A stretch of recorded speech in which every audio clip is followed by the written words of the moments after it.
Antibiotic herbs. The issues of antibiotics and antibiotic-resistant bacteria have gotten a lot of attention lately. The concern is that bacteria, having been exposed to antibiotics for so long, have developed a resistance to the antibiotics, creating superbugs. The grim reality is that bacterial infections that used to succumb easily to antibiotics have turned more serious, even deadly. Interestingly, though, herbs with antibiotic properties seem to elude the bacterial learning process and thus do not appear to produce resistant bacteria.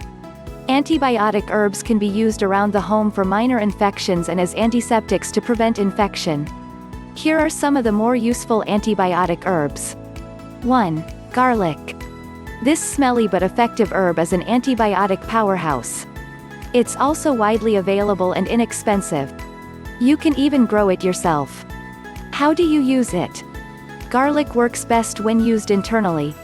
It can be made into ear drops and used to combat ear infections. Simmered in broth or water, it makes a healing broth that works especially well for upper respiratory infections. Garlic can be minced and added to all sorts of foods, from pasta to salad. Many natural health practitioners believe that garlic is most effective when used raw, as juice, minced, or crushed. 2. Echinacea. You've probably heard of this herb. It's all over the place during cold and flu season, and for good reason. Echinacea is a powerful antibiotic and, in the case of colds and flu, antiviral. It also works as an antiseptic on wounds and to treat sore throats. How do you use it? Tea made from echinacea's roots and aerial parts is not particularly tasty, but it can be drunk.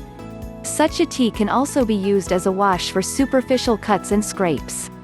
Echinacea tincture, diluted in warm water, makes a very good sore throat remedy. 3. Golden seal. The golden yellow color of golden seal's roots give it its name, and these roots are the parts that are used medicinally.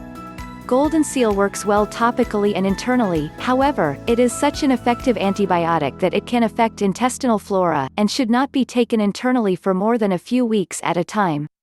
How do you use it? Infused in boiling water and then cooled, golden seal has a reputation as a very effective eye wash for infections in and around the eye. Such an infusion also makes a very good wash for cuts and scrapes, and can even be used on surgical wounds, particularly on pets. 4. Ginger. Did you know that ginger can work as an antibiotic? It is reputed to be effective against E. coli and Salmonella, both of which are food-borne bacteria that can cause significant illness in people. It has even been shown to treat and cure ulcers. How do you use it? Ginger can be made into a tea using the fresh root or the dried and ground root. The fresh root is inexpensive, and a decoction can easily be made by gently simmering ginger slices in water and drinking the result, sweetened with raw honey. You can also eat candied ginger to help treat ulcers and fight infection.